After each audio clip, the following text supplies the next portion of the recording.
Hey everybody, this is Mrs. Dinkelman, and we are taking notes today on lesson 3.4, which is titled Related Rates. There's really two times in calculus where we'll have to do some word problems, and this is one of them. So related rates just mean that we have a couple of rates, two, maybe three, depending on how our problem is set up, where the rates are somehow related. That one thing grows at a certain rate means that another one has to grow in some sort of relationship compared to that, because we have a formula that can relate them. So I, again, do this just slightly differently. This is kind of the first time I'm going to explain to you why I do implicit differently, like I mentioned in 3.3, and this is kind of the first time. So Gary's recommendations for the procedure here are: one, to draw a figure if necessary. Sometimes for me, I like to draw the figure. It's helpful for me, but not for anyone else because I'm terrible at drawing it. This number 2 is a little bit different. Okay. So actually, it's not that one that's different. It is the taking the derivative part. So write what is given, what is to be found. So this is just normal kind of strategy when you get to word problems. Write the things down that you know, kind of write down what you don't know, and I'll kind of talk you through my strategy on those. We have to find an equation that relates the variables together. Okay, so if we're talking about like area and we're talking about a rectangle, we know that we'll have area and we'll have like a length times width or a base times height. So we'll know that there's some sort of formula that we'll use there. Okay, number 4 is kind of where I differ a little bit. So yes, implicitly differentiate both sides. Okay, I'm not going to say with respect to t, I'm just going to say implicit, and then divide by dt.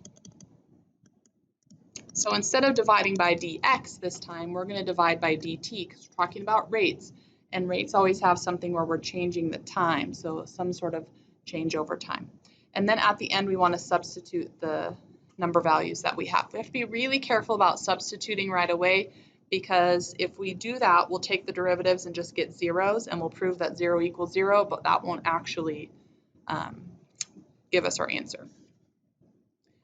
Most of these formulas they expect us to know. There are a few that on the AP exam they will give us the formula for. So they want us to remember for triangles and right triangles too, but Pythagorean theorem in the area. For circles, the area and circumference, we have to know those. For the sphere, they will give us these formulas. So these we don't need to memorize, these will be given. If I forget to give them to you or Gary doesn't give them in the problem, just ask me and I will say, yep, I'll give that one to you. Cubes, that volume, they're trying to say edge squared.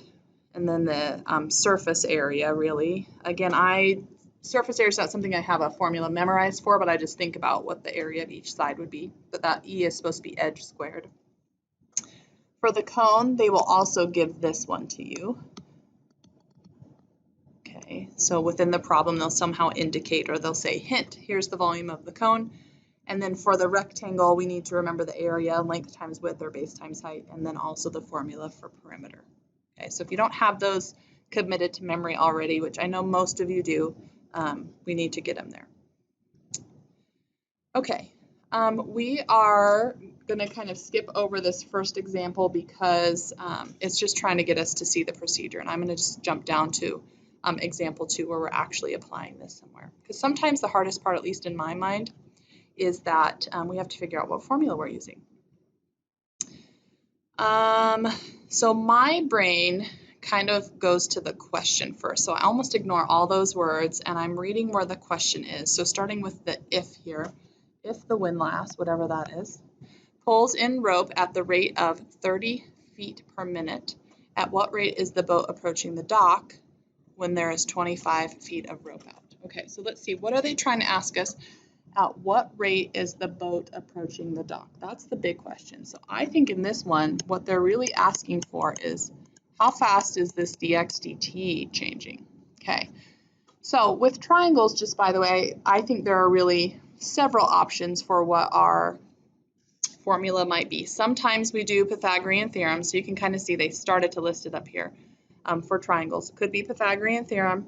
It could also be that we have similar triangles. So I'm just going to make a list here. So see a triangle, you should think, oh, is this similar triangles? Okay, so The other thing I think that we could do is some sort of trig something. So if they're asking us like an angle of elevation or something like that, it could be a trig. So when I see a triangle, I kind of say to myself, well, I hope it's Pythagorean because that's my favorite. Okay, it could also be similar. This doesn't look like there's a couple triangles in there, so it's not that. And it could be trig, but I don't see anything about angles. So I'm pretty excited. I'm going to write the trig form or the Pythagorean formula here. Okay. So we don't want to plug things in that are changing as this thing goes along, but that 15 feet here, that's always going to be 15 feet. It's not going to change. If it does, it causes a whole other issue, which we could do, but they'd have to give us more information. So I'm going to go ahead and plug in the 15 because it's true all the time, no matter how my boat moves or how the windlass pulls in the rope. So now I'm going to take the derivative. So remember with implicit, it's a 2x dx. Luckily, that next thing becomes a 0, which is partially why I wanted to plug it in now. And then I get a 2z dz. Okay, so that's the implicit. And then at the end, instead of dividing like we did last section, dividing by dx, we're going to divide everything by dt here. And I'm just going to put it underneath where I think I want it. Okay, so now let's see. There's some things we should be able to plug in. So this x value, you should know what that is. Let's see, let's read back up here.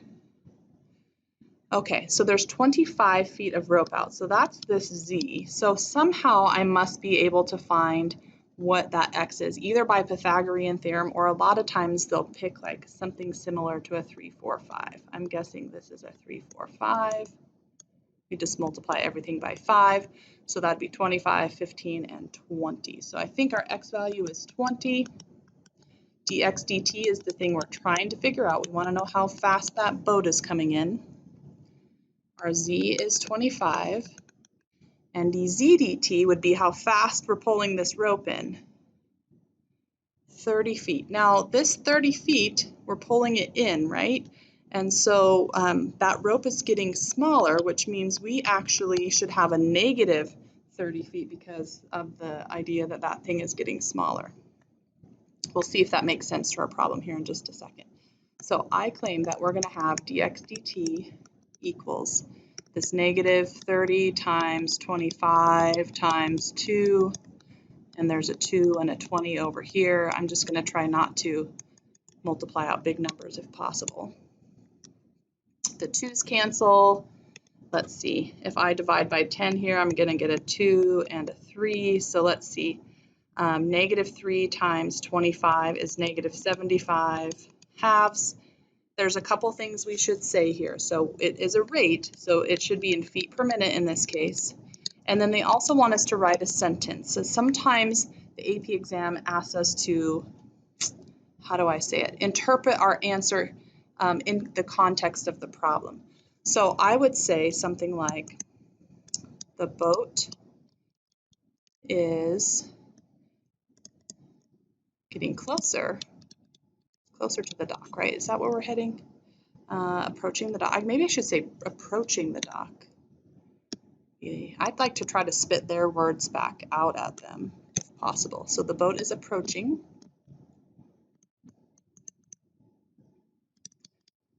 the dock at negative 75 halves feet per minute. Now, approaching, I think, is a perfectly good answer. Sometimes we have to say that it's getting closer because we know that that thing's negative, but approaching makes sense because that really does mean we're getting closer to the dock. Okay. We won't write a sentence for all of these, or I won't. Maybe I'll just say it out loud so that you can see what it would be like, because I know my handwriting isn't the best on there.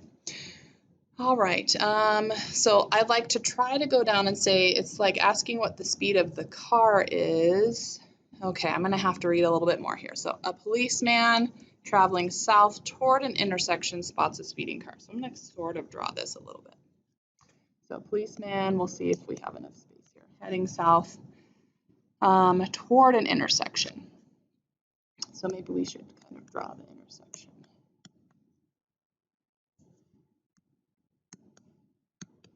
Okay, we'll see if that's helpful or not. spots a speeding car traveling east away from the intersection. So he's going this way, away from the intersection. Okay. When the policeman is, okay. I think that what we really have here is a triangle again. Kind of put that in a little bit more. Okay. So let's think about our three options. Pythagorean, probably, I hope so. Other option is similar triangles. I don't see how, I see lots of triangles in there after I drew, but just the one I think that makes sense for us. And there's nothing about like an angle or anything here. So let's hope, again, this is like Pythagorean. Okay, so let's see here. It wants to know the speed of the car. So I'm going to label these really quick. I tend to always call this one X and this one Y and this one Z because X and Y make sense like on coordinate plane. And then I don't think there's anything we can plug in there that's true all the time because the police car is going to be heading somewhere and so is the car, and that means the distance between them is going to change. Okay, so this one just has a few more rates than the last one had. So we'll take our derivatives with our dx's and our dy's and our dz's. Now there's a lot of 2's in there, and since they all have a 2, and we could have done this in the last one as well, we can kind of get rid of all the 2's. That sometimes makes our numbers a little bit nicer. Okay, so let's continue to read here. So when the policeman is 0.6 miles from the intersection, so that's going to be this one. So let's start to write, and the car is 0.8. So again, if you wanted to get rid of the 2's, feel free. dx dt is going to be the one that's the rate of the car because that's where I chose to put the x. Okay, how fast is the police car going? He's going 60. And then I'm going to have to figure out, oh wait, it says the distance between them. I was worried that it wasn't going to give us this dz dt, but it does. So in here it says the distance between them, so between here and the car when it gets there, is 20 miles per hour. We're here at 0.8, 0.6, so this is almost like that 3, 4, 5 idea again, except for we have decimals and we've multiplied by 2 basically. Okay, so this is going to be a 10, but it's decimal, so 1. Okay, so our job now is to try to figure out what dx dt is going to be. So let's see, we'll first have to move that stuff over. So this is going to be a 40 minus, let's see, this one is going to be, if I multiply 0.6 times 60, I would get 36 times 272. Let me make sure I have the right sign in here, meaning positives and negatives. So the policeman's distance toward the intersection is actually getting smaller. So I think his should be a negative 60.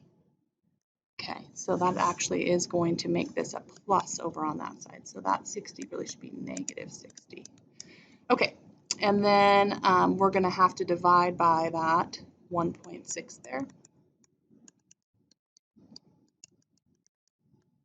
Okay, let me get my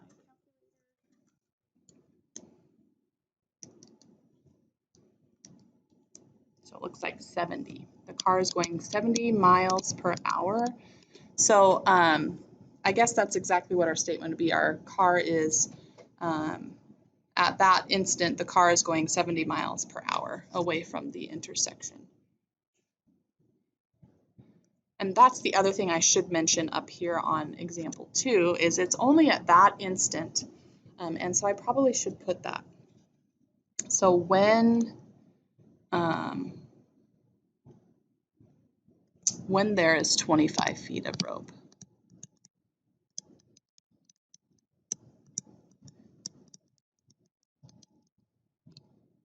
Okay, the boat is approaching because it's related rates because the rates are changing all the time, which is why we have to know at the particular instant.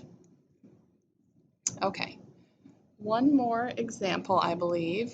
This is a pretty typical AP type problem. And let's see, I again like to look at the question, and it starts with that find the rate of change of height. So we're looking for like dH dt here. So here's the issue with this type of problem.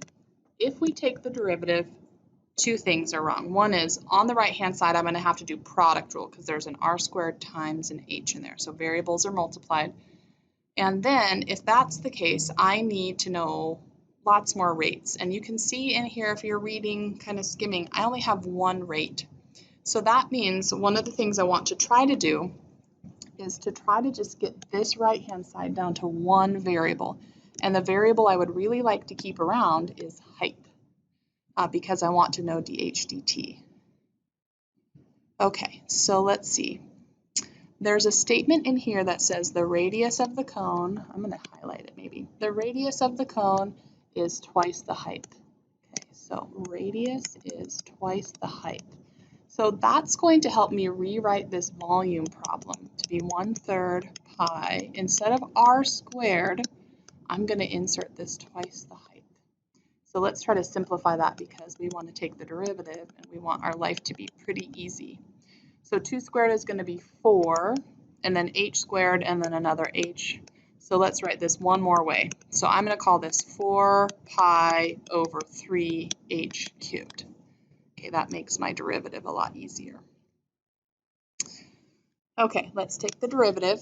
So the derivative of v would just be 1, but I would put a dv. And the derivative of this, well, the 3 is going to pop down, cancel with that 3 on the denominator, and then we have an h squared. Again, this is a dh. At the end, remember, we divide by our dt's. All right, let's see what we got.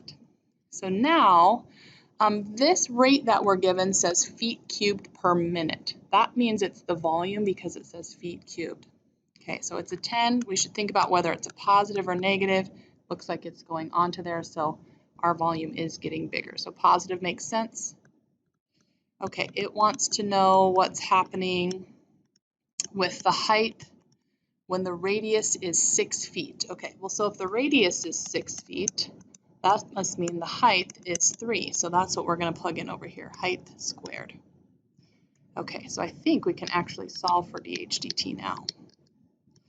So we're going to have that 10, and then we're going to have to divide by 36 pi.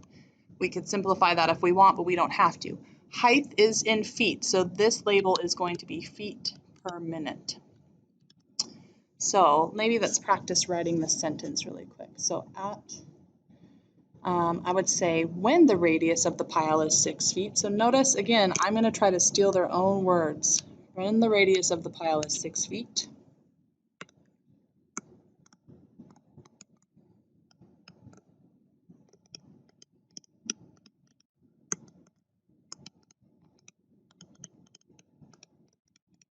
Okay. And we could still steal their own words. The rate of change of height of the pile is, and then insert, right?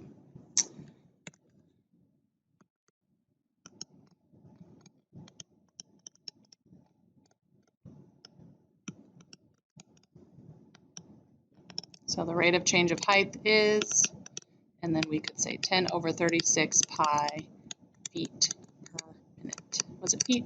Yeah, okay. Okay, so again, just a quick kind of recap. We find our formula. When one's like this, we want to try to make it just a single variable if we can. If we can't, we can usually, they give us enough information we can find in there. And then we want to take the derivative, implicitly divide by our dt's, and then we can kind of plug in our information and find our answer.